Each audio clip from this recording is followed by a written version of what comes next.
El gobierno de la mañana, donde todo comienza, prosigue, nunca termina. La Z101, Aníbal Díaz. Muchísimas gracias, leyenda. Willy Rodríguez, el abrazo para todos. Quiero dar como noticia importante y alegre este 2 de diciembre de que el Reino Unido ha aprobado la vacuna contra el coronavirus de Pfizer y tiene previsto que esté disponible en todo el país, ¿verdad? En toda Inglaterra. Pues el Reino Unido habla aquí a través de un comunicado dado y citado por CNN, tanto español como la versión inglés. Dice: el Reino Unido aprobó la vacuna contra el coronavirus de Pfizer y tiene previsto que esté disponible en todo el país la próxima semana. Pfizer y BioNTech dijeron anteriormente que el análisis de la vacuna mostró que tenía efectividad en el 95% sin problemas de seguridad. En un comunicado, el Departamento de Salud del Reino Unido dijo que había aceptado la recomendación de la independiente agencia reguladora de medicamentos y productos sanitarios, la MHRA por sus siglas en inglés, de aprobar la vacuna después de meses de rigurosos ensayos clínicos y un análisis exhaustivo de los datos por expertos de la MHRA, que ha concluido que la vacuna ha cumplido con sus estrictos estándares de seguridad, de calidad y de eficacia. Una gran noticia para el mundo. El Reino Unido aprueba la vacuna de Pfizer. Importantísimo y trascendente hecho que sin duda empieza a ponerle fecha al restablecimiento de la vida. Interrumpo de nuevo, estoy necio, ¿verdad?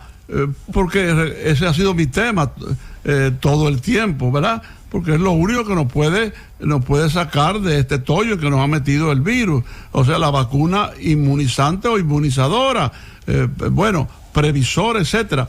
Ahora, que se informe el Ministerio de Salud Pública de República Dominicana dónde que están para vacunar, dónde están las vacunas para vacunar a 4 millones de dominicanos, que el Ministerio señaló con mucho acierto y mucha seguridad que ya las tenía reservadas. O sea, que la compró al precio más barato del mundo, a como se van a vender esas vacunas, un total de 320 pesos, el equivalente en pesos, ¿verdad? Entonces, ¿a cuál empresa se le compró eso? Y si hubo algún tipo de acuerdo para lograrla más barata, pero además, ¿dónde están?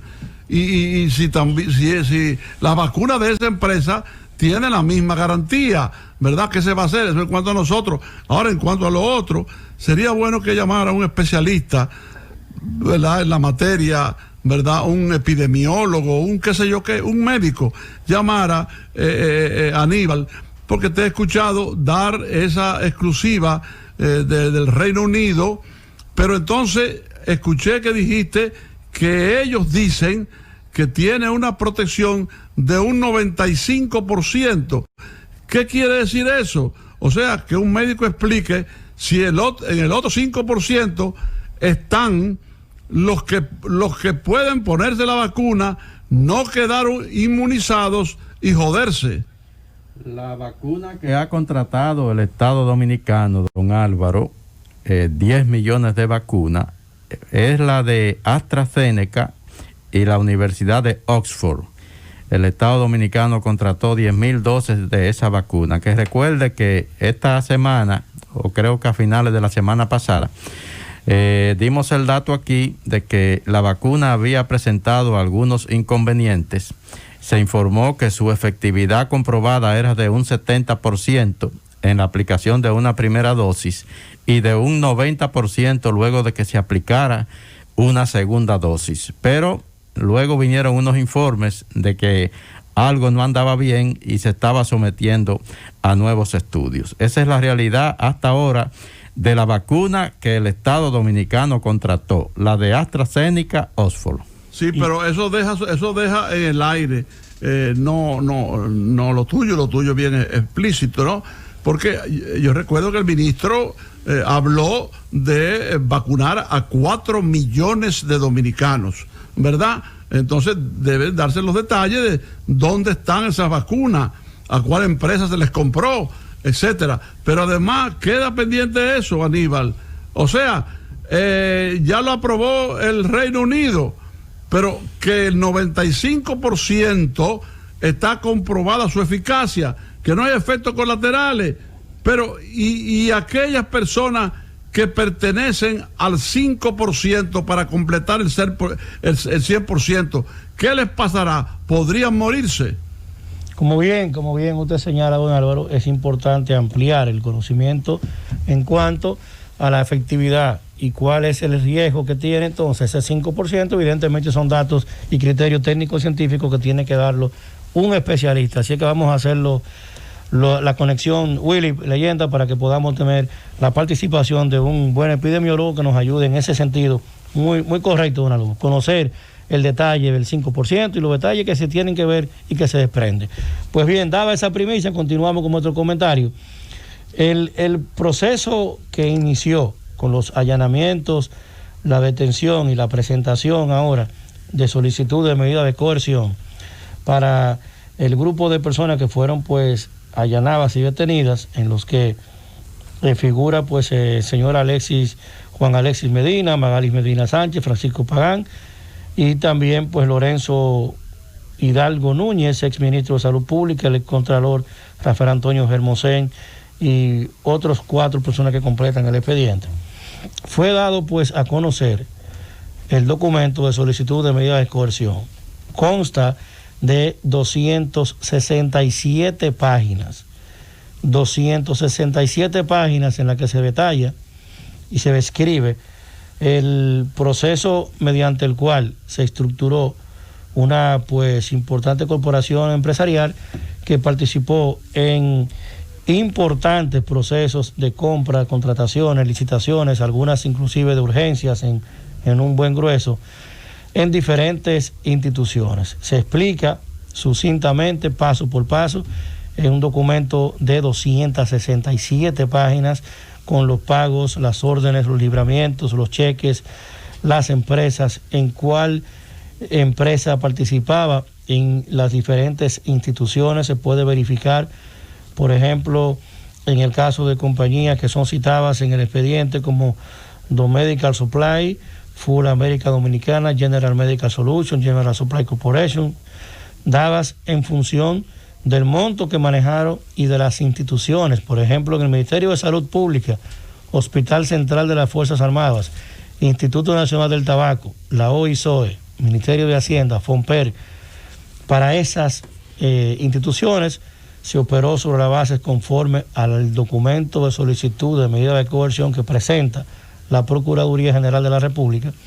Habla de que todo esto tuvo un monto de 2.657.174.736 pesos, solo con una empresa que en este caso fue Don Medical Supply. En el caso de la Policía Nacional, se trabajó con la empresa Full America Incorporada, con este caso 220 millones de pesos. Y así va narrando y dando un detalle, uno por uno, de las empresas, las corporaciones, los conformes societarios, para un total de operaciones. Es decir, esta estructura corporativa, y fíjese que a pesar de que estoy leyendo un documento oficial, digo estructura corporativa, porque no nos toca a ninguno ser jueces de la querella.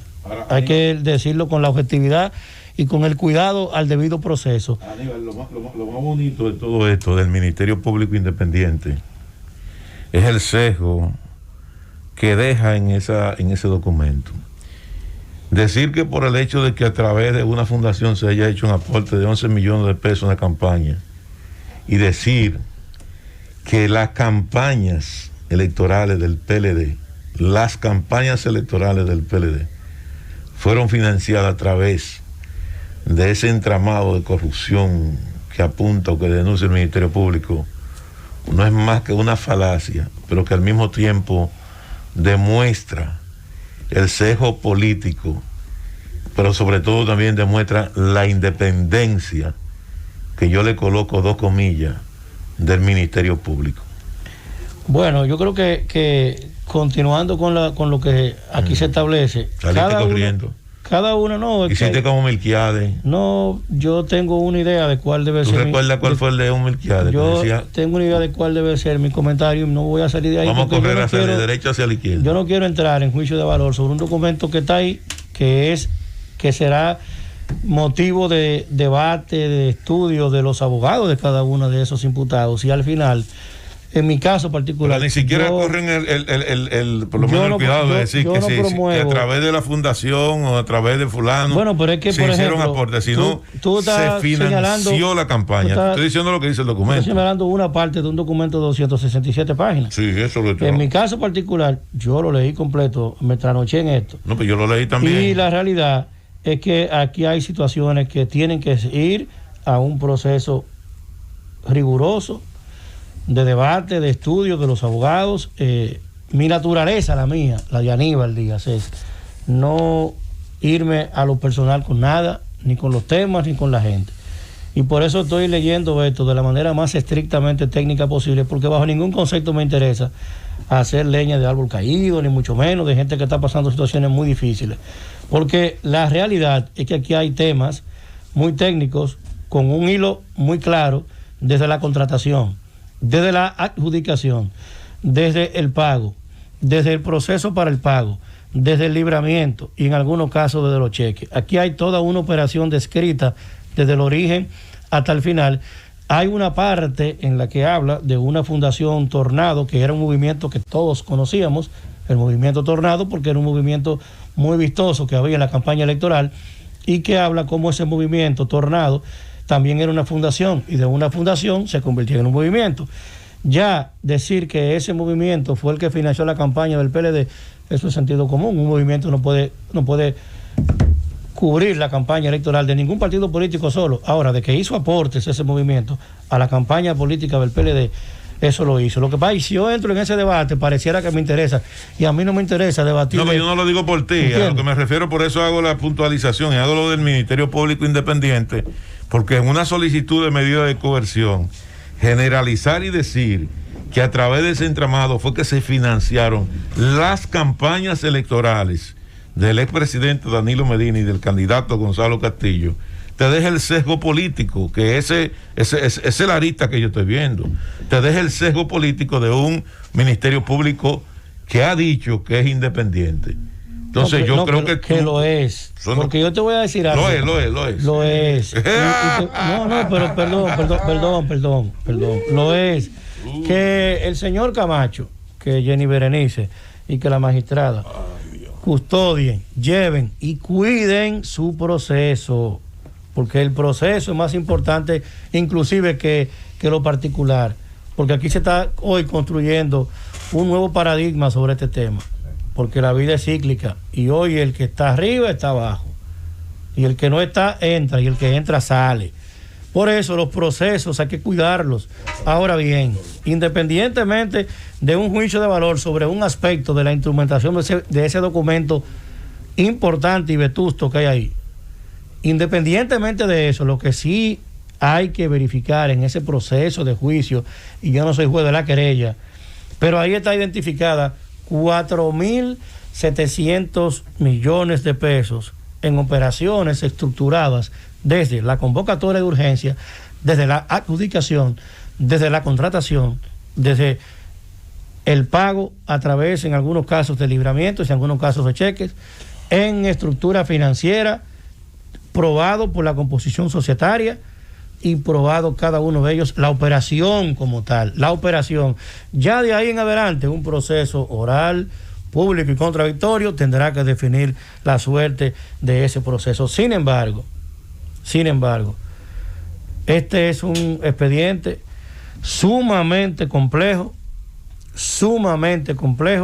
que tiene importantísimas aristas, y que el desarrollo de la crónica, lo que se llama la estructuración de la argumentación penal que tiene ese documento, va llevándote a un silogismo en el que en ese expediente, conforme a esa narrativa penal que hace el Ministerio Público, queda muy claro para los que somos abogados del derecho penal de que ahí faltan cosas por ver y falta gente por llamar. Llévatelo, Cundo.